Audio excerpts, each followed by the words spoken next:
Hello વિદ્યાર્થી મિત્રો, last time આપણે રે ઓપ્ટિક્સ ની અંદર ચર્ચા કરી હતી અરીસાઓ વડે પ્રકાશના પરાવર્તનની, અને હવે આપણે એના રે ઓપ્ટિક્સમાં આગળ વધતા એની અંદર આપણે હવે ચર્ચા કરવાની છે પ્રકાશનું વક્રીભવન.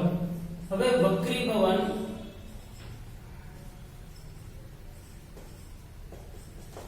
જે પરાવર્તન છે એ ભાઈ એક લાઇટની બહુ ઇમ્પોર્ટન્ટ પ્રોપર્ટી ગણાય. વક્રીભવન છે એ પણ એક લાઇટની ખૂબ જ ઇમ્પોર્ટન્ટ પ્રોપર્ટીઝ ગણાય છે.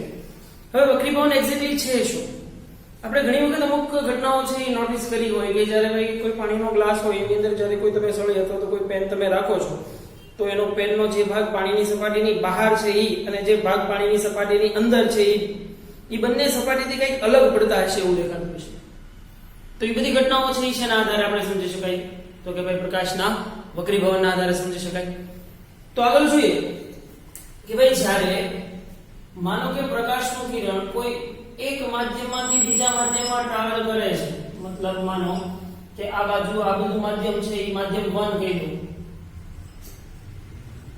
આ છે એ માધ્યમ 1 કે જે હવાનું છે, અને આ એક કોઈ કાચની સ્લેબ અથવા તો પાણી ભરેલું કોઈ ટેન્ક કે તમે whatever જે પણ સમજી શકો, તો આને હું કહી દઉં માધ્યમ 2.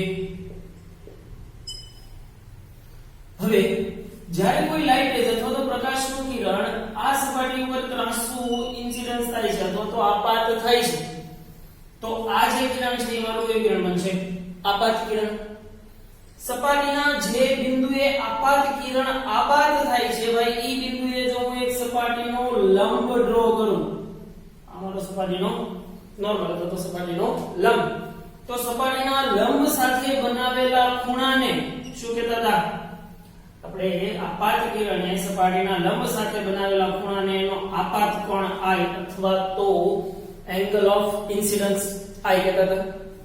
હવે ખબર છે કે અમુક ભાગનું છે એ પરાવર્તન થઈ જશે, પણ અમુક ભાગ છે એ આ માધ્યમ કેમ કે પ્રકાશીય રીતે પારદર્શક માધ્યમ છે એટલે એ માધ્યમની અંદર આગળ વધશે, પણ કઈ રીતે? એની ઈ જ ડિરેક્શનમાં આગળ વધશે કે પછી એની ડિરેક્શનમાં કંઈક ચેન્જીસ થશે? Of course we know that કે ભાઈ એની ડિરેક્શનમાં આગળ વધશે નહીં, કેમ કે આ માધ્યમ છે એ પ્રકાશીય રીતે પાતળું માધ્યમ છે અને આ જે માધ્યમ છે એ પ્રકાશીય રીતે ઘટ માધ્યમ છે. તો સ્વાભાવિક છે કે પ્રકાશનું કિરણ કાંઈક આવી રીતે ટ્રાવેલ કરશે. તો આ જે એંગલ બને છે જેને એનો વક્રીભૂત કોણ R કહીશું. તો હવે એક વસ્તુ આપણને સમજાય, એની પરથી તમે 10th ની અંદર પણ સ્નેલના નિયમની ને બધાની ઘણી બધી સાબિતી કરી ગયા કે ભાઈ જ્યારે પ્રકાશનું કિરણ કોઈ પ્રકાશીય પાતળા માધ્યમમાંથી પ્રકાશીય ઘટ માધ્યમમાં જાય ત્યારે લંબ તરફ વળે છે, પણ જો આનાથી ઉલટું મતલબ પ્રકાશનું કિરણ આ માધ્યમથી આ માધ્યમ તરફ ટ્રાવેલ કરતું હોય તો લંબથી દૂર જશે. હવે એ વસ્તુ માટે તમે સ્નેલના નિયમને પહેલા તો વક્રીભવનનો નિયમ સમજી લેવો જોઈએ કે ભાઈ વક્રીભવનના નિયમની અંદર આપણે શું કીધું કે સૌથી પહેલો વક્રીભવનનો નિયમ છે એની અંદર જોઈએ તો કે સૌથી પહેલો નિયમ જેને આપણે પ્રકાશનો સમતલીય નિયમ કીધો તો સમતલીય નિયમ શું હતો? આપણે લાસ્ટ લેક્ચરમાં વાત થઈ ગઈ કે ભાઈ આપાત કિરણ I પરાવર્તિત કિરણ અથવા તો કે આપાત કોણ અને પરાવર્તિત કોણ અથવા તો આપાત કિરણ પરાવર્તિત કિરણ અને સપાટીને દોરેલો લંબ એક જ સમતલમાં આવેલા હોય, એને આપણે એનો સમતલીય નિયમ કીધો તો. બીજો અને અગત્યનો વક્રીભવનનો નિયમ બીજો શું છે કે ભાઈ એણે કીધું કે ભાઈ આપાત કોણ I અને વક્રીભૂત કોણ R વચ્ચેના સંબંધની વાત કરી, જે સ્નેલના નિયમની મદદથી કીધું કે ભાઈ આપાત કોણ I નો નેચરલ સાઇન I અને વક્રીભૂત કિરણ R નો નેચરલ સાઇન R એનો ગુણોત્તર છે એ અચળ રહેશે. હવે આ વસ્તુ સમજવા જેવી છે કે આનો ગુણોત્તર અચળ રહેશે મતલબ શું થાય? આનો ગુણોત્તર પહેલા તો પ્રથમ તો ડિપેન્ડ શેની ઉપર છે એ સમજવું પડે. હવે જુઓ ભાઈ આ ગુણોત્તર અચળ રહેશે, ધેટ મીન્સ કે જો I ચેન્જ થશે તો ડેફિનેટલી એને અકોર્ડિંગ ટુ R ચેન્જ થવાનો છે, તો જ ગુણોત્તર અચળ રહે. બાકી જો એ વધતું હોય અને બીજું કોન્સ્ટન્ટ રહે તો આ કોન્સ્ટન્ટ એનો ગુણોત્તર છે એ કોન્સ્ટન્ટ રહે નહીં. તો સ્નેલના નિયમ ઉપરથી આપણને ખબર છે કે sin I upon sin R is equal to થતું હતું n21. હવે અહીંયાથી બહુ સમજવા જેવી વસ્તુ બને છે ભાઈ કે n21 મતલબ શું થશે? આ છે મારું માધ્યમ 2 છે, આ છે મારું માધ્યમ 1 છે. n શું છે? એનો વક્રીભવનાંક જે તે માધ્યમનો અથવા અથવા તો જે હવાનો અથવા તો માધ્યમનો રિફ્રેક્ટિવ ઇન્ડેક્સ જેને mu વડે પણ દર્શાવવામાં આવે છે ભાઈ જો વક્રીભવનને કાજે લખો એને mu વડે પણ દર્શાવવામાં આવે છે અને સ્મોલ n વડે પણ દર્શાવવામાં આવે છે તો n21 નો મતલબ શું થાય તો કે ભાઈ n21 થશે માધ્યમ 2 નો વક્રીભવનાંક માધ્યમ 1 ની સાપેક્ષે મતલબ n21 છે એ શું દર્શાવે છે સાપેક્ષ વક્રીભવન દર્શાવે છે તો હવે n21 ને કઈ રીતે લખી શકાય છે that is most important thing n21 મતલબ આપણે શું કીધું કે માધ્યમ 2 નો વક્રીભવનાંક માધ્યમ 1 ની સાપેક્ષે તો n21 લખીએ કે n2/n1 આપણે આની પહેલા ઘણો બધો સાપેક્ષ વાત સમજી ગયા ભાઈ કે કોઈને આવી રીતે દર્શાવીએ n21 એનો મતલબ શું થાય કે n2/n1 થાય તો ભાઈ આપણી પાસે સ્નેલનો નિયમ છે તે સ્નેલનો નિયમ કે sin i upon sin r is equal to n21 मतलब वो हम लखिए किस हमें है sin i upon sin r is equal to n2/n1 otherwise n21 લખી શકાય કે નહીં તો હવે મારે એક વસ્તુ સમજવી છે કે આપણે અહીંયા તો સમજી લીધું ભાઈ કે પ્રકાશનું કિરણ પાતળામાંથી ઘટ માધ્યમમાં આવે એટલે લંબ તરફ વળે અને જો ઘટમાંથી પાતળા માધ્યમમાં જાય તો લંબથી દૂર જાય હવે ઈ કઈ રીતે તો કે જો ભાઈ એની એક શરત હું બોલી લઉં સૌથી પહેલી કે જો ભાઈ n21 greater than 1 હોય તો એનો મતલબ શું થાય n21 greater than 1 તો n21 greater than 1 ક્યારે થાય તો કે ભાઈ n2/n1 greater than 1 ક્યારે થાય obviously કે જ્યારે n2 greater than n1 હોય ત્યારે હવે તમે આવી રીતે સમજી લો કે n21 greater than 1 ક્યારે થશે તો કે ભાઈ n2 greater than n1 હોય ત્યારે હવે n2 greater than n1 થાય તો તમે સમજી શકો કે I greater than r થશે n2/n1 માંથી n2 greater than n1 હોય તો તમે સારી રીતે સમજી શકો કે I greater than r થશે તો જો I greater than r થાય that means કે આપાત કોણ મોટો અને વક્રીભૂત કોણ નાનો તો વક્રીભૂત કોણ નાનો ક્યારે બને કે જ્યારે ઈ કિરણ છે ઈ લંબની નજીક આવ્યું હોય ત્યારે કેમ કે બંને માટે સેમ જ લંબ છે તો આનો મતલબ એમ થાય કે આ સિચ્યુએશન કઈ કહેવાશે લંબ તરફની સિચ્યુએશન થઈ કહેવાશે મતલબ પ્રકાશનું કિરણ હવે આગળ કઈ રીતે ટ્રાવેલ કરશે તો કે લંબ તરફ ટ્રાવેલ કરશે ક્લિયર હવે આનાથી ઓપોઝિટ સિચ્યુએશન એક બીજી વિચારીએ કે જો ભાઈ n21 less than 1 હોય તો તમે સારી રીતે સમજી શકો કે n21 less than 1 નો મતલબ શું થાય કે n21 less than 1 that means n2/n1 તો કે less than 1 ક્યારે થાય કે જ્યારે n1 greater than n2 હોય ત્યારે તો જો n2 greater than n1 n1 greater than n2 થાય તો તમે સારી રીતે સમજી શકો કે r greater than i થાય તો r greater than i નો મતલબ શું થાય કે આપાત કોણ કરતા વક્રીભવન કોણ વધશે મતલબ આપાત કોણ છે એ લંબની મહત્તમ નજીક હશે જ્યારે વક્રીભૂત કિરણ છે એ લંબની મહત્તમ દૂર જાય તો એવી સિચ્યુએશન તો ક્યારે થાય કે ભાઈ જ્યારે પ્રકાશનું કિરણ ઘટ માધ્યમમાંથી પાતળા માધ્યમમાં ટ્રાવેલ કરે ત્યારે તો આ કઈ સિચ્યુએશન થઈ લંબથી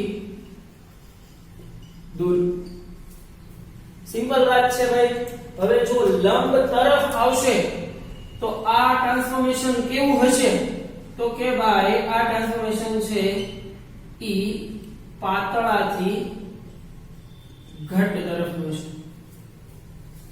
છે અને લંબથી દૂર તો એનો મતલબ શું થાય છે કે આ ટ્રાન્સફોર્મેશન કેવું હશે ઘટથી પાતળા તરફ સિમ્પલ એટલી જ વાત ક્લિયર યાદ રાખવાની છે કે ભાઈ જ્યારે વક્રીભવન n21 greater than 1 એનો મતલબ શું થાય કે n21 ને આપણે કઈ રીતે દર્શાવીએ કે n2/n1 મળે તો n2/n1 greater than 1 ક્યારે થાય કે જ્યારે n2 greater than n1 થાય હવે n2 greater than n1 થાય તો obvious વાત છે કે ભાઈ સ્નેલના નિયમ ઉપરથી n2 greater than n1 that means I greater than r થશે તો I greater than r મતલબ આપાત કોણ કરતા વક્રીભવન કોણ નાનો તો વક્રીભવન કોણ નાનો એનો મતલબ એમ થાય છે કે વક્રીભવન કોણ વક્રીભૂત કિરણ જે છે એ લંબથી નજીક ટ્રાવેલ કરશે અથવા તો લંબથી નજીક આવશે મતલબ લંબ તરફ આવશે તો ઈ ટ્રાન્સલેશન કેવું કહેવાય છે પાતળામાંથી ઘટ માધ્યમમાં મતલબ એમ થાય કે આની પરથી તમે સમજી શકો ભાઈ કે n2 greater than two n1 આવ્યું છે તો n2 કેવું હશે ઘટ માધ્યમ હશે તો ખાસ યાદ એક વસ્તુ ઈ રાખવાની છે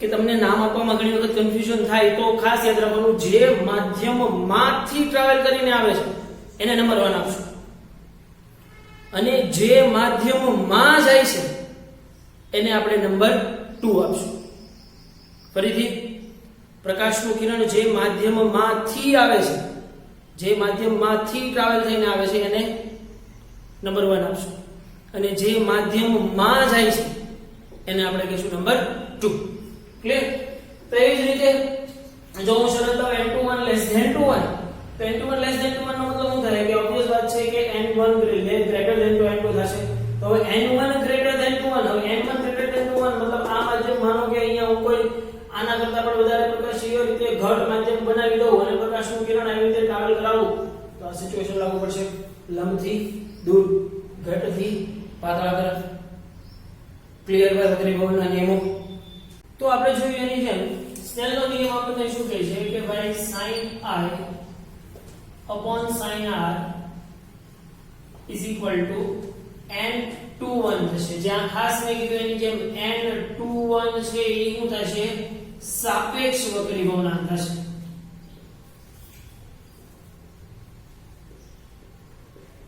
પણ મારે હવે કોઈ એક માધ્યમ માટેનો નિરપેક્ષ વક્રીભવનાંક શોધવો હોય તો ઈ કઈ રીતે શોધી શકાય તો કે ભાઈ નિરપેક્ષ વક્રીભવનાંક શોધવાની બે રીત છે કોઈ પણ માધ્યમનો નિરપેક્ષ વક્રીભવનાંક જો મારે શોધવો હોય તો નિરપેક્ષ વક્રીભવનાંક મતલબ નિરપેક્ષ વક્રીભવનાંક માધ્યમનો હું n કહી દઉં નિરપેક્ષ વક્રીભવનાંક બરાબર થશે માધ્યમનો વક્રીભવનાંક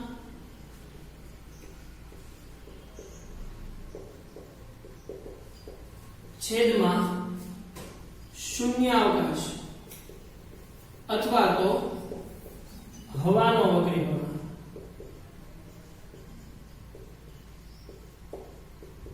હવે એક વસ્તુ આપણને ખબર છે કે હવા શૂન્યાવકાશનો વક્રીભવનાંક છે એ નિયર બાય 1.000 સમથિંગ છે પણ હવાનો વક્રીભવનાંક છે હવાનો વક્રીભવનાંક 1.0029 સમથિંગ છે જેને આપણે નિયર બાય 1 લઈ શકીએ છીએ તો સ્વાભાવિક છે કે કોઈ પણ નો સાપેક્ષ વક્રીભવનાંક જ્યારે શોધીએ છીએ ત્યારે તો આપણને ખબર છે કે n21 હોય n23 હોય તો આપણે n2/n3 n2/n1 ની રીતે કરીએ પણ કોઈ પણ નો નિરપેક્ષ વક્રીભવનાંક છે એ હંમેશા કોની સાપેક્ષે માપવામાં આવે છે હવાની સાપેક્ષે માપવામાં આવે છે આપણે આની પહેલા જ્યારે ઘનતા શોધતા હતા ત્યારે સાપેક્ષ ઘનતા અને નિરપેક્ષ ઘનતાઓ જોઈ કે નિરપેક્ષ ઘનતા આપણે હંમેશા કોની સરખામણીમાં માપતા હતા પાણીની ઘનતા માટે લિક્વિડની અંદર શોધતા હતા ત્યારે પાણીની ઘનતાની સાપેક્ષે જેની ઘનતા મળે એને આપણે એની નિરપેક્ષ ઘનતા કહેતા હતા એની જેમ અહીંયા પણ હવાની સાપેક્ષે જેનો વક્રીભવનાંક મળે એને એનો નિરપેક્ષ વક્રીભવનાંક કહીશું હવે બીજી રીત નિરપેક્ષ વક્રીભવનાંક શોધવાની એક બીજી રીત તો કે નિરપેક્ષ વક્રીભવનાંક n બરાબર થશે પ્રકાશનો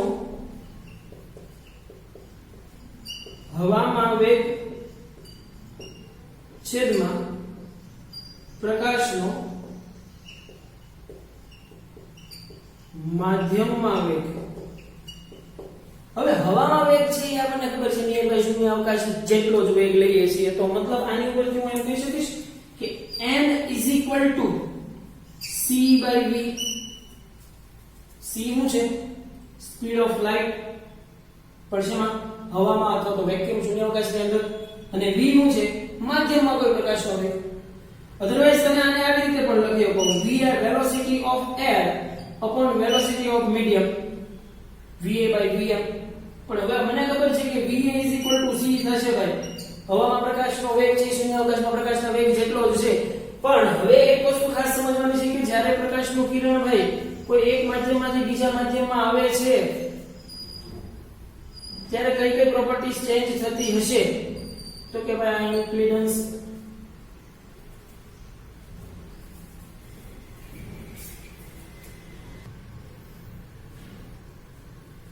તો કે ભાઈ અમારો એંગલ ઓફ ઇન્સિડન્સ i અહીંયાથી કઈક થોડું પગનું પરાવર્તન થઈ જતું છે બાકીના ભાગનું વક્રીભવન થાય છે અમારો રિફ્રેક્શન એંગલ અથવા તો વક્રીભવન કોણ r તો હવે એક વસ્તુ સમજો કે જ્યારે પ્રકાશનું કિરણ પાતળા માધ્યમમાંથી ઘટ માધ્યમમાં આવે છે આ પ્રકાશીય રીતે n બરાબર 1 માધ્યમ થાય કેમ કે જેમાંથી ટ્રાવેલ થઈને આવે છે એને શું નામ આપ્યું 1 અને જેમાં ટ્રાવેલ કરવાનું છે મતલબ જેમાં હવે આગળ દાખલ થવાનું છે એને હું કહેતો માધ્યમ 2 તો હવે કઈ પ્રોપર્ટીમાં ચેન્જીસ થશે તો કે ભાઈ નોર્મલી તમે સમજો કે અહીંયા જેટલી લાઈટની સ્પીડ છે હવામાં જેટલી લાઈટની સ્પીડ છે એટલી ને એટલી સ્પીડ અહીંયા રહેશે નહીં તો ડેફિનેટલી આનો મતલબ એમ થાય કે વક્રી ભવનાંક વધવાથી અહીંયાથી અહીંયા સુધીમાં ફેર શું પડ્યો આનો વક્રી ભવનાંક 1 તો આનો વક્રી ભવનાંક કંઈક સમથિંગ ગમે તે હોઈ શકે તો આના કરતા આનો વક્રી ભવનાંક વધુ છે હવે આપણે શરત મૂકી દઉં ચલો ને ભાઈ કે n2 > n1 છે that means કે va > 2 vm થશે કેમ કે વેલોસિટી ઇન એર હવામાં એનો વેગ વધારે છે માધ્યમની અંદર એનો વેગ છે એ કેવો હશે ઓછો હશે સ્વાભાવિક છે તો હવે ઈ રિલેશન શું છે ઈ વસ્તુ સમજીએ આપણે તો કે ભાઈ n તમે મેળવ્યું c/v અથવા તમે કીધું એની જેમ velocity in air and velocity in medium m તો v upon vm પણ કહી શકો પણ હવે બીજી કઈ વસ્તુ થઈ કે જો કે ભાઈ તમે એક વસ્તુ ભણી ગયા c f lambda f c/λ તો c f lambda તો એવી જ રીતે આ શેના માટેની વાત થશે હવા માટેની વાત થશે તો હું એને હવામાં એની તરંગ લંબાઈ લેમ્બડા a થાય છે તો માધ્યમમાં એની તરંગ લંબાઈ fm કહી શકું કેમ કે આને તમે જો c ને તમે કહી શકો છો va એટલે આની તરંગ લંબાઈને કીધું લેમ્બડા a અને આને તમે કહી શકો છો vm તો આની તરંગ લંબાઈને કીધું lambda m wavelength in medium wavelength in air તો હવે તમે જુઓ અહીંયા ફ્રીક્વન્સી આવૃત્તિમાં કંઈ પણ ચેન્જ થશે નહીં માધ્યમ ગમે તેવું બદલાય પ્રકાશની આવૃત્તિમાં ચેન્જીસ થશે નહીં પ્રકાશની તરંગ લંબાઈમાં ચેન્જ થાય હવે તમે તરંગ ભણી ગયા છો ચેપ્ટર એની અંદર તમે ખાલી એટલું ક્લિયર સિમ્પલ વસ્તુ સમજો ને કે જ્યારે કોઈ વેવ આવી રીતે ટ્રાવેલ કરતું હોય અને માધ્યમમાં કોઈ જાતનો વિક્ષોભ નડશે તો એની ફ્રીક્વન્સીમાં કઈ ચેન્જીસ નહીં થાય પરંતુ એના વેવ જે એની વિડ્થ હતી એ વિડ્થમાં કઈ ઘટાડો કે કઈ વધારો ચેન્જીસ થાય તો એનો મતલબ એમ થાય કે વેવલેન્થમાં ચેન્જ થશે પણ ફ્રીક્વન્સીમાં ચેન્જ થશે નહીં હવે તો આની ઉપરથી હું જો તો n આવી રીતે લખી શકું ભાઈ f lambda a upon f lambda m f તો કેન્સલ થઈ જશે lambda a તો n lambda a upon lambda m તો હું કહી શકું કે તરંગ લંબાઈને અને વક્રી ભવનાંકને શું સંબંધ છે તો કે ભાઈ તરંગ લંબાઈને અને વક્રી ભવનાંકને વ્યસ્ત સંબંધ થયો કહેવાય તો હવે હું એક એક વસ્તુને ક્લિયરલી કરું કે ભાઈ વક્રી ભવનાંક n અથવા તો એમ કહી શકું n proportional to 1 upon v and n also proportional to 1 upon lambda થશે મતલબ કે તમે આની પરથી આમ પણ લખી શકો કે v proportional to 1 upon n અને અહીંયા લખી શકો lambda proportional to 1 upon n મતલબ જે માધ્યમમાં વક્રી ભવનાંક વધારે હશે એ માધ્યમમાં પ્રકાશની સ્પીડ ઘટશે અને જે માધ્યમમાં વક્રી ભવનાંક ઓછો હશે એ જગ્યાએ પ્રકાશની તરંગ લંબાઈ છે એ વધશે હવે એવી જ રીતે તમે એક વસ્તુ સમજો કે જો મારી પાસે એક માધ્યમ હવા હોય એક માધ્યમ પાણી હોય અને એક માધ્યમ કાચ હોય હવે ત્રણના વક્રી ભવનાંક આપણને ખબર છે આનો વક્રી ભવનાંક 1 આનો વક્રી ભવનાંક આપણે લઈએ છીએ 1.33 અને આનો વક્રી ભવનાંક લઈએ છીએ 1.52 અથવા 1.51 5 સમથિંગ તો હવે જુઓ સૌથી વધારે કયા માધ્યમમાં સ્પીડ હશે લાઈટની ઓબ્વિયસ વાત છે જેનો વક્રી ભવનાંક ઓછો હશે એ માધ્યમમાં એની સ્પીડ વધારે છે મતલબ કોના હવાવાળા માધ્યમની અંદર એની સ્પીડ વધારે છે કયા માધ્યમમાં એની તરંગ લંબાઈ સૌથી વધુ હશે તો કે હવામાં જ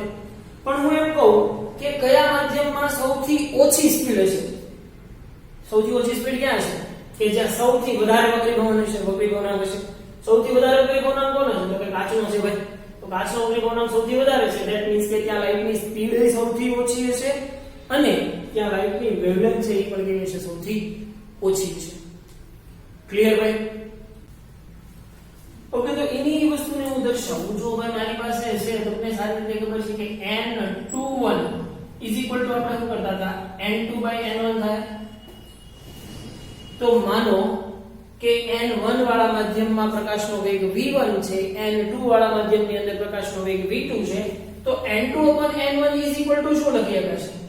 તો કે ભાઈ v1/v2 લખી શકાશે, કેમ કે આપણને ખબર છે કે v proportional to 1/n થશે. પણ હવે v અને લેમ્ડા ને શું સંબંધ છે? તો કે ભાઈ હવે હું n અને લેમ્ડા નો સંબંધ છે, તો કે ભાઈ આવી રીતે લખીએ λ2/λ1.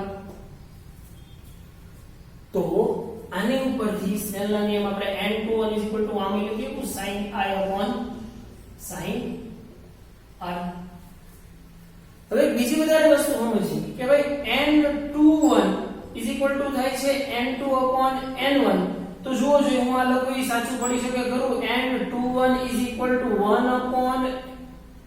1/n12 લખી શકાય કે નહીં? વિચારો જોઈએ. n21 1/n12 કેમ કે અહીંયા તમે સમજો તો n21 શું થઈ ગયું કહેવાય? n12 મતલબ n1/n2 થયું કહેવાય છેદનો છેદ અંશમાં.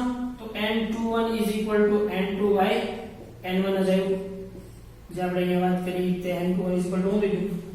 n2/n1. તો હું લખી શકું n21 1/n12. ક્લિયર? આવી રીતે નામ અને સંજ્ઞાઓ આવે છે આપણે દાખલાઓ કરશું એક વધારે મજા આવશે બનાવવાની. પણ ખાસ એક વસ્તુનું ધ્યાન રાખવાનું છે કે જ્યારે તમે નામ આપો છો 1 અને 2 ત્યારે ખાસ યાદ રાખવાનું છે જે માધ્યમમાંથી ટ્રાવેલ થઈને આવે છે એને 1 કહેશું અને જે માધ્યમમાં ગતિ કરે છે એ માધ્યમને આપણે માધ્યમ 2 કહીશું. પછી આપણે પ્રકાશીય ઘટ પાત્રાની વાત પછીની ચર્ચા એના વક્રી બનાવવા પરથી આપણે કરીશું. ક્લિયર?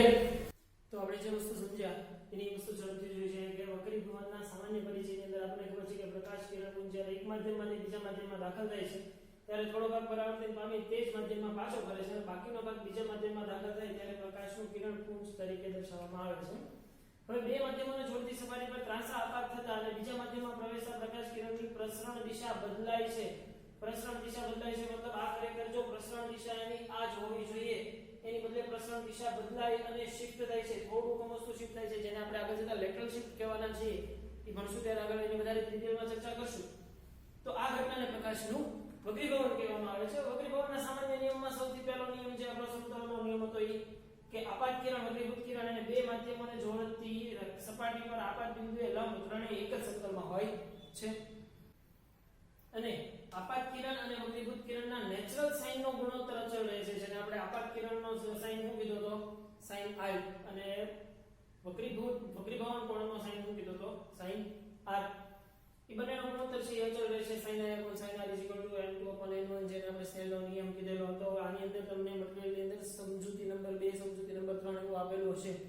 ખાસ મેક શ્યોર કે પીડીએફ ખોલી અને એની અંદર આગળ જતા તમને સમજણો મળશે. એ સમજણો છે એ ખાસ એક વખત વાંચી લેવી ભાઈ. તો સ્નેલના નિયમનો અર્થઘટન શું કહે છે કે n21 sin i sin r જેને સ્નેલનો નિયમ કહેવામાં આવે છે. આપણે જે ચર્ચા કરી એની જેમ n21 greater than 1 that means કે n2 greater than 2 n1 થશે. તો જો n2 greater than 2 n1 થાય તો obvious વાત છે કે i greater than 2 r અથવા તો r less than 2 i થશે. તો એ રીતે જોઈએ તો માધ્યમ 2 છે એ માધ્યમ 1 કરતા વધારે પ્રકાશીય રીતે ઘટ થયું કહેવાય અને પ્રકાશનું કિરણ આ કિસ્સામાં લંબ તરફ વળે છે એવું કહેવાય જે આપણે ચર્ચા કરી ગયા. એવી જ રીતે જો n21 less than 1 મળે તો સ્વાભાવિક છે કે n1 greater than n2 થશે. તો obvious વાત છે n1 greater than n2 થાય તો r greater than i થશે. ક્લિયર? અને e છે એ પ્રકાશનું કિરણ લંબથી દૂર તરફ વળે છે મતલબ લંબથી દૂર ટ્રાવેલ કરે છે અને આ કિસ્સામાં આપાત કિરણ ઘટ માધ્યમમાંથી પાતળા માધ્યમમાં ગતિ કરતું છે એવું દેખાશે. તો n21 ને આપણે શું કીધું કે n21 આપણે માધ્યમ 2 નો માધ્યમ 1 ની સાપેક્ષ વક્રીભવનાંક જેને આપણે સાપેક્ષ વક્રીભવનાંક કીધો તો એને હું આ રીતે પણ દર્શાવી શકું n12 1/n21 અધરવાઇઝ આનાથી ઉલટું n21 1/n12 તરીકે દર્શાવી શકું. તો આ જે છે એ તો રિલેટિવ રિફ્રેક્ટિવ ઇન્ડેક્સ થઈ કહેવાય. સાપેક્ષ વક્રીભવનાંક થયો કહેવાય. પણ મારે જો એનો નિરપેક્ષ વક્રીભવનાંક જોતો હોય તો નિરપેક્ષ વક્રીભવનાંક કોને કહેવાય છે ભાઈ? તો તો કે નિરપેક્ષ વક્રી ભવનાંક મતલબ હવાની સાપેક્ષે કોઈ પણ માધ્યમનો વક્રી ભવનાંક માપો તો એ માધ્યમનો વક્રી ભવનાંકને એનો નિરપેક્ષ વક્રી ભવનાંક કહેવાય. હવે પ્રકાશનો વેગ, જો તમે અહીંયા આ સંજ્ઞાઓમાં ખાસ ભૂલ ના કરતા, અહીંયા પ્રકાશનો વેગ કીધો છે એટલે તમે સમજી ગયા કે અહીંયા c લખી નખાય એટલે આપણે કન્ફ્યુઝન ન થાય. તો c f લેમ્ડા થાય છે. f અથવા તો અહીંયા ન્યુ વડે ડિનોટ કર્યું છે. આ બે ચક્રની અંદર જે આપણે કન્ફ્યુઝન થતું હતું એનસીઆરટી નો ઈ જ કે ભાઈ c f લેમ્ડા થશે, f લેમ્ડા. તો એની જ રીતે આપણે જોઈએ તો નિરપેક્ષ વક્રી ભવનાંક કોને કહેશું કે જો ગ્લાસ Ng મતલબ ગ્લાસનો વક્રી ભવનાંક જોતો હોય તો Ng/Na હવાની સાપેક્ષે કાચનો વક્રી ભવનાંક કેટલો થશે. એવી જ રીતે પાણીનો હવાની સાપેક્ષે વક્રી ભવનાંક મતલબ નિરપેક્ષ વક્રી ભવનાંક તમારે જોતો હોય તો નિરપેક્ષ વક્રી ભવનાંક મતલબ કે કોઈ પણનો વક્રી ભવનાંક હવાની સાપેક્ષે એને એનો નિરપેક્ષ વક્રી ભવનાંક કહેવાશે. અથવા તો બીજી કઈ રીત છે તો કે ભાઈ પ્રકાશનો વક્રી ભવનાંક માધ્યમનો વક્રી ભવનાંક n c/v થશે. પ્રકાશનો હવામાં વેગ છેદમાં પ્રકાશનો માધ્યમમાં વેગ. તો n medium refractive index of medium માધ્યમનો વક્રી ભવનાંક velocity air by velocity medium મતલબ va/vm થશે. જે આપણે વાત કરી તેમ va તો શું કરી શકાશે c કરી શકાશે.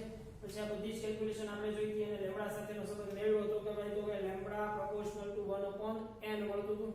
જે માધ્યમનો વક્રી ભવનાંક મોટો ઈ માધ્યમમાં પ્રકાશની તરંગ લંબાઈ ઓછી થશે. એવી જ રીતે જે માધ્યમનો વક્રી ભવનાંક મોટો ઈ માધ્યમમાં પ્રકાશનો વેગ પણ ઓછો થશે. ક્લિયર? પછી સ્નેલના નિયમની સાબિતી આપણને ખબર છે કે n1 sin θ 1 n2 sin θ 2 એ વસ્તુ 10મા ધોરણની અંદર તમે ઓલરેડી ક્લિયર કરી ચૂક્યા છો, જે મારે કરવાની જરૂર છે નહીં. તો તમે એ સમજણની અંદરથી મેળવી લેશો. તો જોઈએ આજના રિલેટેડ દાખલાઓ કે ભાઈ લેવલ 1b ટેક્સ એક્સરસાઇઝ નો દાખલો છે કે આકૃતિ a અને b અનુક્રમે કાચ હવા અને હવા પાણીના આંતર સપાટી પર લંબ સાથે 60 ડિગ્રીના ખૂણે આપાત થતા કિરણનું વક્રીભવન બતાવ્યું છે. તો આકૃતિ c માં દર્શાવ્યા પ્રમાણે પાણી કાચની આંતર સપાટી પર લંબ સાથે 45 ડિગ્રીના ખૂણે સપાટીમાંથી આપાત થતા કિરણનો કાચના વક્રીભવન કોણ કેટલો હશે. હવે સમજી લો, અહીંયા હવામાંથી કાચમાં જાય છે. જો પ્રકાશનું કિરણ મતલબ આ મારું માધ્યમ n1 થયું કહેવાય અને આ મારું માધ્યમ n2 થયું કહેવાય. તો ત્યાં તમને આપાત કોણ અને વક્રીભૂત કોણ આપી દીધેલો છે. સેમ એ જ રીતે અહીંયા શું થાય છે, હવામાંથી જ પાણીમાં જાય છે. જો હવામાંથી પ્રકાશનું કિરણ પાણીમાં જાય છે મતલબ આ મારું માધ્યમ 1 થયું કહેવાશે અને આ મારું માધ્યમ 2 થયું કહેવાશે. આકૃતિ c ની અંદર પ્રકાશનું કિરણ પાણીમાંથી કાચમાં જાય છે. હવે આપણને સારી રીતે ખબર છે કે ભાઈ પાણી અને કાચમાંથી વક્રીભવન કોનો મોટો? ઓબ્વિયસલી કાચનો વક્રીભવન મોટો છે. મતલબ પ્રકાશીય પાતળામાંથી ઘટમાંથીમાં મતલબ લંબ તરફ જ વળવાનું છે. જે ઓબ્વિયસલી સાચી વાત છે. મતલબ કે તમારો I greater than to R મળવાનો છે. તો સમજો, તો આકૃતિ a ની અંદર હું જોઉં તો આકૃતિ a ની અંદરથી હું આવી રીતે લખી શકું NGA, જેને આપણે N21 સાથે સરખાવવાનું છે. એટલે એક વખત લખું છું ત્યાં સમજી જજો કે N21 મતલબ અહીંયા શું થશે, N21 મતલબ માધ્યમ 1 માંથી પ્રકાશનું કિરણ આવતું હતું, માધ્યમ 2 માં જતું હતું. તો અહીંયા માધ્યમ 2 તરીકે કોણ છે? ગ્લાસ છે. અને માધ્યમ 1 તરીકે કોણ છે? એર છે, હવા છે. તો NGA is equal to sin I upon sin R થશે. હવે તમે જુઓ તો NGA તમને શું મળશે? sin I કેટલા છે? I કેટલા? એંગલ ઓફ ઇમ્પિડન્સ sin મતલબ sin ડિવાઇડ બાય R કેટલો છે? 35 મતલબ sin 35. તો તમને NGA મળી જશે આરામથી. એવી જ રીતે હું આકૃતિ b ની વાત કરું તો આકૃતિ b માં હું કઈ રીતે કહીશ? જુઓ તો આકૃતિ b માં હું આવી રીતે કહી શકીશ NWA N21. તો 2 માધ્યમ 2 તરીકે કયું માધ્યમ છે? કયા માધ્યમમાં જાય છે? પાણીમાં જાય છે. કયા માધ્યમમાંથી આવે છે? હવામાંથી આવે છે. તો NWA આવી રીતે લખી શકીશ sin I by sin R. sin I ની કિંમત શું છે? પહેલામાં sin છે અને R કેટલો છે ત્યારે? R તમને આપી દીધેલો છે 41. તો તમને મળી જશે NWA મળશે. હવે જુઓ આકૃતિ 3 ની અંદર તમારે R શોધવાનો છે. આકૃતિ 3 ની અંદર જો સમજવા બેસું તો ક્યાંથી માધ્યમ વોટર માંથી ગ્લાસમાં છે મતલબ NGW થશે વોટર માંથી ગ્લાસમાં તો NGW is equal to sin I upon sin R તો મારી પાસે જુઓ I આપી દીધેલો છે 45 ડિગ્રી આપી દીધેલો છે R શોધવાનો છે પણ મારી પાસે NGW પણ નથી તો કે NGW કઈ રીતે શોધી શકાશે તો કે NGW is equal to NGA by NWA થઈ શકે કેમ કે સમજો NA તો હું થઈ જશે ગુણોત્તર લેશો એટલે કેન્સલ થઈ જશે તો તમને આ મળી જશે NW મતલબ કે કાચનો વક્રી ભવનાંક પાણીની સાપેક્ષે તો હવે તમે આમાં મૂકી શકો રકમમાં સારી રીતે તો sin r ને સબ્જેક્ટ કરી લો તો sin r is equal to sin I upon NGW તો આરામથી તમે r છે એ ફાઇન્ડ કરી શકો ક્લિયર તો એનાથી નેક્સ્ટ લેવલ 1D ની અંદર આપણે જોઈએ કે 4 mm જાડાઈના ચોસલામાંથી પ્રકાશને પસાર થતા લાગતો સમય શોધો તો ચોસલાના દ્રવ્યનો વક્રી ભવનાંક આપી દીધેલો છે સિમ્પલ છે ભાઈ કે માનો કે કોઈ આવું એક ચોસલું છે કે જેની જાડાઈ એની વિડ્થ છે એ કેટલી છે 4 mm જેટલી છે હવે એક પ્રકાશનું કિરણ અહીંયાથી કોઈ આપાત કોણ I જેટલા એંગલથી આપાત થાય છે અને એનું વક્રી ભવન થાય છે કોઈ સમથિંગ r જેટલા તો હવે એ દ્રવ્યમાં આમાંથી એને પસાર થતા મતલબ 4 mm જેટલી જાડાઈ પાર કરતા આ કિરણને કેટલો સમય લાગશે એ જોવાનું છે તો કે સૌથી પહેલા તો મારે આ માધ્યમમાં આ મારું માધ્યમ n1 હોય આ મારું માધ્યમ n2 હોય તો પહેલા તો આ માધ્યમમાં પ્રકાશનો વેગ શોધવો પડશે અહીંયા તો પ્રકાશનો વેગ c જેટલો હશે અહીંયા પ્રકાશનો વેગ કોઈ v જેટલો હશે તો આપણને ખબર છે કે n c/v થતું તો c શું છે પ્રકાશનો વેગ હવામાં n શું છે માધ્યમનો વક્રી ભવનાંક જે મને આપી દીધેલો છે 1.5 છે તો v શું થઈ જશે c/n થશે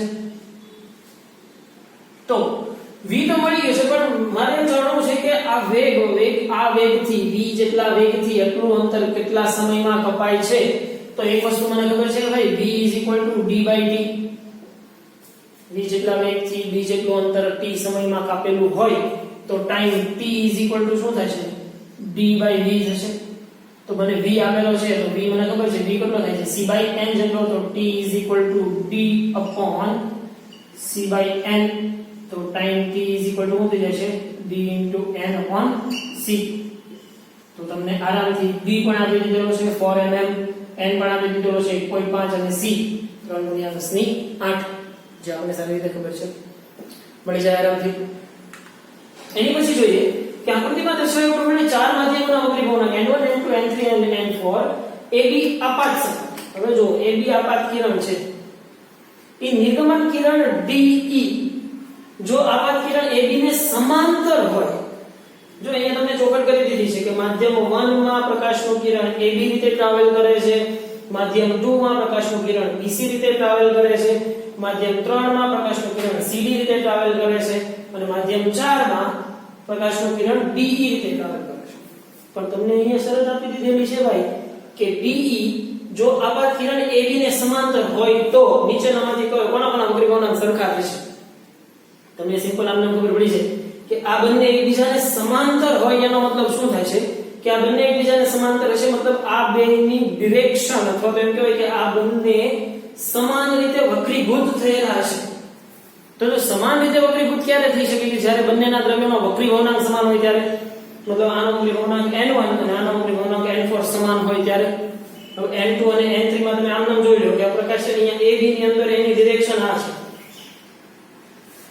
જ્યારે n2 ની અંદર e રિફ્લેક્શન થોડુંક છે મતલબ સ્વાભાવિક છે કે આ બંનેનો વક્રી ભવનાંક એક સરખો હશે નહીં ક્લિયર તો એ જ રીતે હું જાઉં અહીંયા તો અહીંયા જો n1 ની ડિરેક્શન ખરેખર આ છે પણ n3 ની ડિરેક્શન આ છે ધેટ મીન્સ કે n1 n3 થશે નહીં હવે n1 ની ડિરેક્શન આ છે અને n4 ની ડિરેક્શન આ છે મતલબ કે આ બંનેના વક્રી ભવનાંક કેવા હોઈ શકે સરખા હોઈ શકે અને તમને રકમમાં ચોખવટ કરી છે કે બંને એકબીજાને સમાંતર છે બંને એકબીજાને પેરેલલ ક્યારે હશે કે જ્યારે બંનેના વક્રી ભવનાંક સરખા હશે એની પછી જોઈએ કે કોઈ એક માધ્યમમાં પ્રકાશનો વેગ મતલબ તમને v આપી દીધેલો છે 2 × 10 ની 8 તો તે માધ્યમનો વક્રી ભવનાંક શોધો સિમ્પલ છે આપણે અહીંયા ચર્ચા કરી એની જેમ n c/vm તે માધ્યમનો વક્રી ભવનાંક c ઊંધા છે પ્રકાશનો વેગ 3 × 10 ની 8 અને આ કેટલો છે 2 × 10 ની 8 તો તમને n કેટલા મળી જાય 3/2 સિમ્પલ એની પછી જોઈએ કે કાચના સ્લેબમાં પ્રકાશ કિરણ દાખલ થાય ત્યારે તેની તરંગ લંબાઈ કાચના સ્લેબમાં હવામાંથી કાચના સ્લેબમાં પ્રકાશનું કિરણ દાખલ થાય મતલબ n1 પ્રકાશ એ રીતે પાતળો n2 પ્રકાશ એ રીતે ઘટ તો જ્યારે પ્રકાશનું કિરણ કાચના સ્લેબમાં દાખલ થાય ત્યારે તેની તરંગ લંબાઈ શું થશે આપણને ખબર છે કે લેમ્બડા પ્રોપોર્શનલ ટુ 1/n થાય છે મતલબ એની તરંગ લંબાઈ n માં ભાગની થશે તો સ્વાભાવિક છે n માં ભાગની થશે મતલબ એની તરંગ લંબાઈ શું થશે ઘટશે તમારો આન્સર આવશે ઓપ્શન બી એની પછી જોઈએ ડાયમંડ કાચ અને પાણીના માધ્યમમાં પ્રકાશનો વેગ નીચેનામાંથી કયા ક્રમ અનુસાર ઘટે છે મતલબ સમજજો તમને ડાયમંડ કીધું છે પછી કીધું છે કાચ અને પછી કીધું છે પાણી હવે આનો વક્રી ભવનાંક સૌથી ઓછો હશે એનાથી વધારે કોણ હશે કાચનો વક્રી ભવનાંક હશે એનાથી વધારે મતલબ આને હું n1 કહી દઉં અને n2 કહી દઉં તો આને હું n3 કહી દઉં તો મને સારી રીતે ખબર છે કે વક્રી ભવનાંકની દ્રષ્ટિએ જો હું જોવા જાઉં તો n3 > n2 > n1 થશે તો પ્રકાશનો વેગ જોતો હોય તો પ્રકાશનો વેગ હવે આપણને સારી રીતે ખબર છે કે ભાઈ n proportional to 1/v થાય છે તો હવે આની આ સાઈન કઈ રીતે બદલાઈ જાય તો કે ભાઈ v1 > v2 > v3 થશે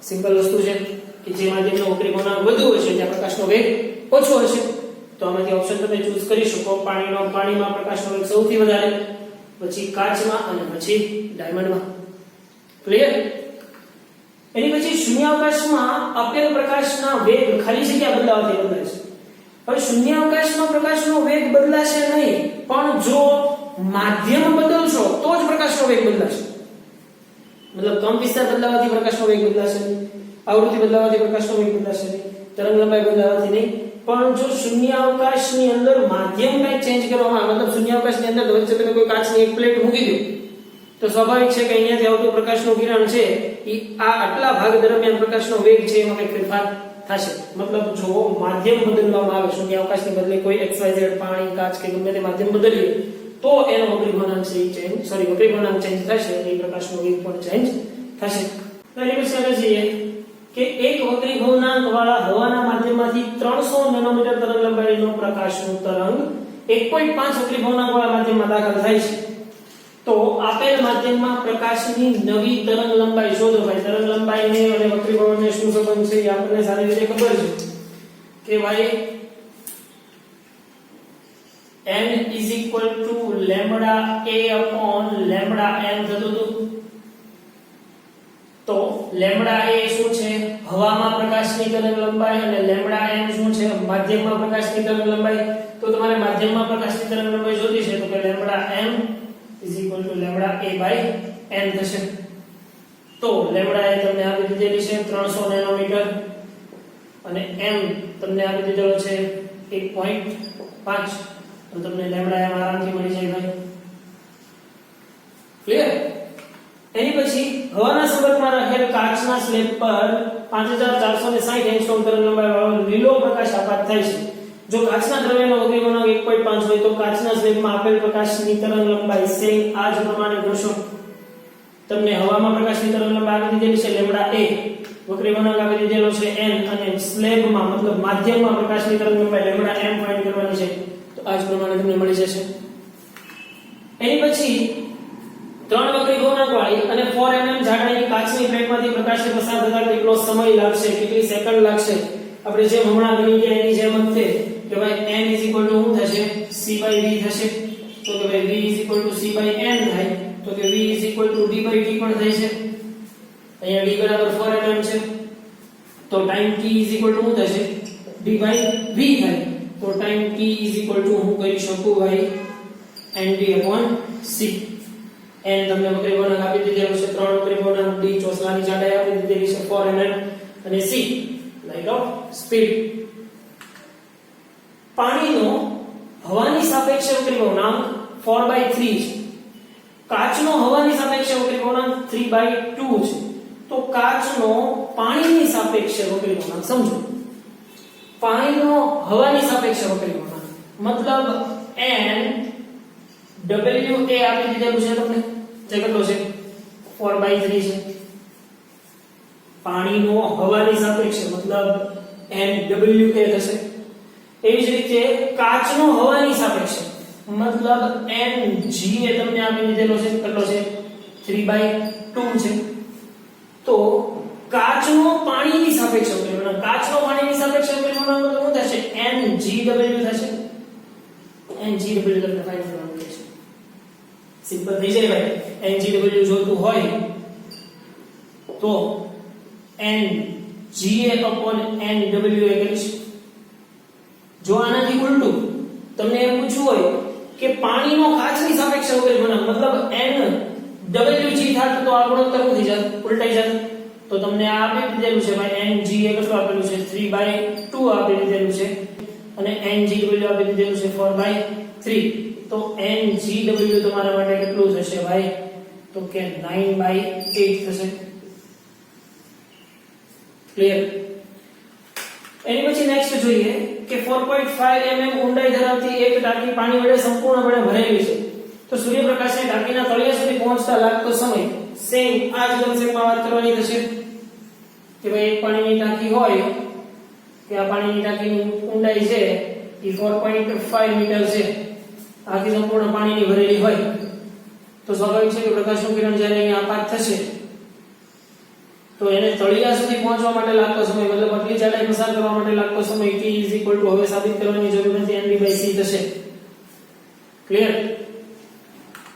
એની પછી પ્રકાશનું કિરણ પ્રકાશીય પાતળા માધ્યમમાંથી પ્રકાશીય ઘટ માધ્યમમાં દાખલ થાય ત્યારે તેનો વેગ ખાલી જગ્યામાં ફેરફાર થવાથી ઘટે છે.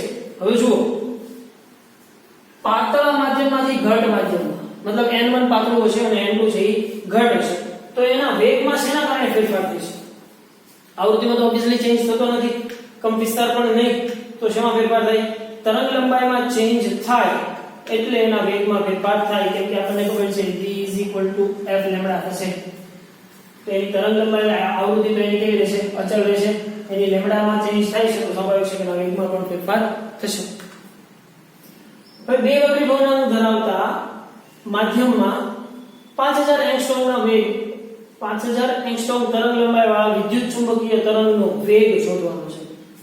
હવે તમને જુઓ n તમને આપી દીધેલું છે, લેમ્ડા આપી દીધેલી છે અને v શોધવાની કહી છે. તો હવે એક વસ્તુ મને ખબર છે કે n c/v થાય છે. તો મારે v શું થશે c/n થશે. તો મારે લેમ્ડાની પણ કઈ જરૂર રહે નહીં, આરામથી જો ફાઇન્ડ કરી શકો. ક્લિયર. c બરાબર તમને સમજો 3 × 10⁸ અને n બરાબર તમને વક્રી ભવનાંક આપી દીધેલો છે 2. તો 3/2 થઈ જાય તમારો 1.5 × 10⁸ મીટર પર સેકન્ડ. એની પછી 4 સેન્ટીમીટર જાડાઈના ચોસલામાંથી સૂર્યપ્રકાશને પસાર થતા લાગતો સમય સેમ આ જ રીતે t nd/c. હવે એ વસ્તુ કરવાની જરૂર છે નહીં. લેવલ 3 PMT ની અંદર પૂછાયેલી વાત 1991 અને 1993 માં વાત રિપીટ થયેલી કે એક રંગીય પ્રકાશનું બીમ શૂન્યાવકાશમાંથી વક્રીભવન થઈને 1.5 વક્રી ભવનાંક ધરાવતા માધ્યમમાં પ્રવેશે છે. તો વક્રીભૂત પ્રકાશની તરંગ લંબાઈ ખાલી જગ્યા થશે. સ્વાભાવિક છે કે વક્રીભૂત પ્રકાશની તરંગ લંબાઈ છે શું થશે? તરંગ લંબાઈ અને માધ્યમનો શું સંબંધ છે? તરંગ લંબાઈ અને માધ્યમનો શું સંબંધ છે? તો કે n proportional to 1/λ છે. તો સ્વાભાવિક છે કે માધ્યમ ચેન્જ થશે તો પ્રકાશની માધ્યમનો વક્રી ભવનાંક વધ્યો, શૂન્યાવકાશનો વક્રી ભવનાંક આપણે 1 ગણી લઈએ, બીજું માધ્યમ છે 1.5 છે તો n વધ્યું છે તો સ્વાભાવિક છે તરંગ લંબાઈ છે શું થશે? ઘટશે. ક્લિયર. એની પછી જોઈએ t જાડાઈ અને μ વક્રી ભવનાંક ધરાવતી કાચની પ્લેટમાંથી પ્રકાશ પસાર થાય છે. જો શૂન્યાવકાશમાં પ્રકાશની ઝડપ c તો કાચમાં આ જાડાઈમાંથી પ્રકાશને પસાર થવા માટે લાગતો સમય જે આપણે અહીંયા ફાઇન્ડ કર્યું તે પણ મેં કીધું એની જેમ વક્રી ભવનાંકને n ની બદલે મ્યુ વડે પણ દર્શાવી શકાય. તો આનું આ સમીકરણ t હું આમ લખી શકું મ્યુ t જાડાઈનું કીધું છે એટલે capital T sorry small t. આ જે t છે એ સમયનો છે ભાઈ અને આ જે t છે એ જાડાઈ છે એ તમને રકમમાં કીધી છે એટલે આપણે t લીધી છે સમય અને ડિવાઇડ બાય c. તો લાગતો સમય હું સમય જ લખું એટલે કન્ફ્યુઝન ન થાય. તો સમય બરાબર શું થશે mu t upon c થશે. તો તમારો શું આન્સર આવશે mu t upon c option D. એની પછી આગળ જોઈએ પીએમપી 1997 માં પૂછાયેલી વાત કે ભાઈ હવાના માધ્યમમાં એક વિદ્યુત ચુંબકીય વિકિરણની આવૃત્તિ f વેગ v તરંગ લંબાઈ લેમ્બડા ત્યારબાદ આ વિકિરણ મ્યુ વક્રી ગુણાંક ધરાવતા કાચના સ્લેબમાં પ્રવેશે છે. તો કાચના સ્લેબમાં પ્રકાશની આવૃત્તિ તરંગ લંબાઈ અને વેગ ક્રમે શું થશે. તો સૌથી પહેલા તો સમજો કે કોઈ હવાના માધ્યમમાંથી મ્યુ વક્રી ગુણાંક વાળા માધ્યમમાં આવે છે તો આવૃત્તિમાં કઈ ફેરફાર થશે નહીં. મતલબ એની આવૃત્તિ કેવી રહેશે અચળ રહેશે મતલબ f ની f જ રહેશે. સેકન્ડ થિંગ તરંગ લંબાઈમાં શું ફેરફાર થાય છે આપણને ખબર છે કે n lambda a upon lambda m થાય છે. તો lambda m lambda a upon n થશે. પણ કેમ કે અહીં આપણા પ્રકાશની તરંગ લંબાઈને ખાલી લેમ્બડા કીધી છે એટલે હું લેમ્બડા a બરાબર ખાલી લખીશ લેમ્બડા અને n બરાબર વક્રી ગુણાંકમાં અહીંયા સંજ્ઞા આપણી છે મ્યુ. તો લેમ્બડા m શું થશે લેમ્બડા બાય મ્યુ. સિમ્પલ વાત છે. તો એની પછી શું શોધવાનું છે તો કે વેગ તો કે ભાઈ વેગ ને એને શું સંબંધ છે તો n c/v થતી હતી. તો v c/n થાય પણ c એટલે હવામાં પ્રકાશનો વેગ શૂન્યાવકાશમાં પ્રકાશનો વેગ અહીંયા સંજ્ઞા વાપરી છે v. તો આને v પ્રાઇમ કહી દઉં તો v પ્રાઇમ v/n અથવા તો કહીએ કે v/ν. તો શું થઈ જશે v/ν. સિમ્પલ. એની પછી એક માધ્યમમાં પ્રકાશના તરંગની આવૃત્તિ તમને f આપી દીધેલી છે અને એની તરંગ લંબાઈ લેમ્બડા આપી દીધેલી છે. તો માધ્યમનો વક્રી ગુણાંક n શોધો. હવે જો વક્રી ગુણાંક n શોધવા માટે n ને f ને અને લેમ્બડા ને શું સંબંધ છે તો સૌથી પહેલા જો માધ્યમમાં કીધું છે તો n ખબર છે કે c/v થાય. પણ પહેલા પાછું મને માધ્યમનો વેગ તો ખબર છે નહીં. તો માધ્યમમાં વેગ જોતો હોય તો માધ્યમનો વેગ v f લેમ્બડા થશે. તો હું n મૂકી શકું c upon f લેમ્બડા કેમ કે c ની વેલ્યુ તો મને ખબર જ છે. માધ્યમમાં વેગ મને નહોતી ખબર તો માધ્યમનો વેગ તો હું શોધી શકું f લેમ્બડા ઉપરથી. તો c upon f લેમ્બડા તો તમને માધ્યમનો વક્રી ગુણાંક આરામથી મળી જાય. ક્લિયર. એની પછી 1997 ની અંદર પૂછાયેલી વાત કે બે વક્રી ગુણાંક ધરાવતા હીરામાં અંદાજિત પ્રકાશનો વેગ કેટલો થશે. સિમ્પલ વાત છે ભાઈ. n હું કરશું c/v તો v c/n આરામથી મળી જાય. પણ ધ્યાન રાખવાનું છે ભાઈ કે અહીંયા જે c છે એ મીટર પર સેકન્ડમાં હશે અને તમને વેગ પૂછ્યો છે સેન્ટીમીટર પર સેકન્ડમાં. એક વસ્તુનું ખાસ ધ્યાન રાખો મતલબ તમારે આ જે c છે એ c ને તમારે કન્વર્ટ કરવો પડશે સેન્ટીમીટર પ્રતિ સેકન્ડની અંદર. એની પછી જ્યારે પ્રકાશનું કિરણ હવામાંથી પાણીમાં દાખલ થાય ત્યારે પ્રકાશનો કયો ગુણધર્મ બદલાતો નથી. હવે સમજો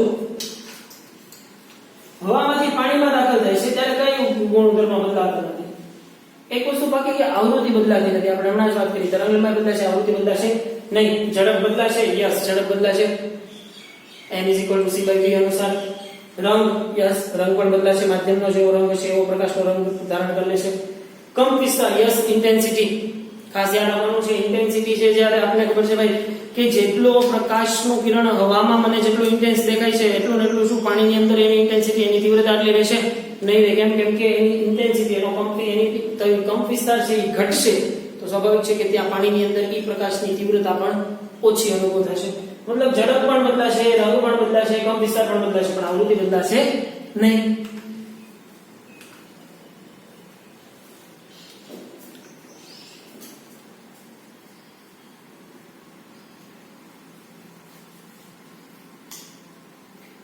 તો ક્લિયર ભાઈ.